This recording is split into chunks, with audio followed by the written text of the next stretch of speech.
मला माझ्या पोटचा गोळा गेलाय ह्या अन्यायामध्ये।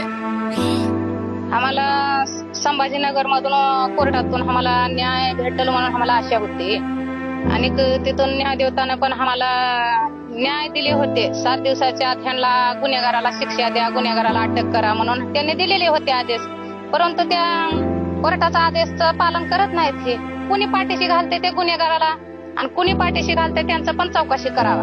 कराचं खून झालं त्या दिवशी मला पोलीस स्टेशनवरून मोंढा पोलीस स्टेशनवरून फोन आला, मारून ह्याने खून केले तरी पण खोटं बोलते आणि किती खोटं बोलायचं ह्याने, हार्ट अटॅक आलंय, सरकारमध्ये खोटं बोलतात, कोर्टात खोटं बोलतात, कशासाठी खोटं बोलतात हे। मी आता सोडणार नाही कुण्या पोलिसाला आणि कोणता गुन्हेगारी असणाऱ्याला त्याला सजा व्हायलाच पाहिजे आणि त्याला फाशीची शिक्षा व्हायलाच पाहिजे आणि जोपर्यंत त्यांना न्याय भेटत नाही मला स्वतःला तोपर्यंत मी गप्प बसणार नाही। माझ्या मुलाला न हे असतात चुकीत असता माझ्या मुलगाला घेऊन जाऊन हे असं मर्डर केलं माझ्या मुलाला, जनावरला मारल्यासारखं माझ्या मुलाला मारून पाठीच्या कातड्या काढून माझ्या मुलाला भयानक मारहाण केलं, जीव काढला, म्हणून मला लवकरात लवकर ह्याचे न्याय पाहिजे।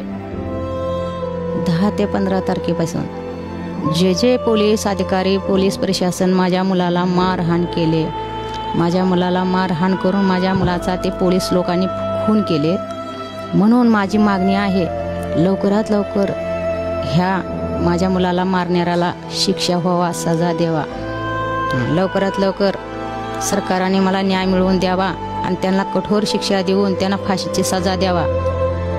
कोर्टाची परवानगी घेतली का माझी परवानगी आई आहे म्हणून माझी परवानगी घेऊन त्याने जे हॉस्पिटल गेले, जे हॉस्पिटल मधून खोटे रिपोर्ट बनवून आणले, हे खोटे रिपोर्ट बनवून आणून हे महाराष्ट्राला एक कलंक लावायचं भाषा आहे साहेबांचं, मुख्यमंत्री साहेबांचं आहे। या साहेबांनी मुख्यमंत्री साहेबांनी असं खोटं बोलू नये, खोटं बोलून कुणाला पाठीशी घालू नये। वारंवार खोटं माझं सोमनाथ कसं मेलाय, जसं माझ्या लेकराचं खून झालंय तसं हे मुख्यमंत्री साहेब सतत सभेमध्ये खोटं बोलतात। पहिलं बी खोटं बोलले, हार्ट अटॅक आलंय, हार्ट अटॅकने सोमनाथ सूर्यवंशी मेलय, अनेक धडधडीत ह्याने खोटं बोलतात, हे खोटं असं बोलू नये साहेबांनी। मला या कुठल्या सरकारावर विश्वास नाही, कुठल्या पोलीस प्रशासनावर विश्वास नाही, माझा विश्वास आता सध्या बाळासाहेब आंबेडकर साहेबावरच माझा विश्वास आहे। यांनीच न्याय मिळवून देतील मला, यांच्याशिवाय कुणी रस्त्यावर येणार नाही तर कुणी मला न्याय मिळवून देणार नाही।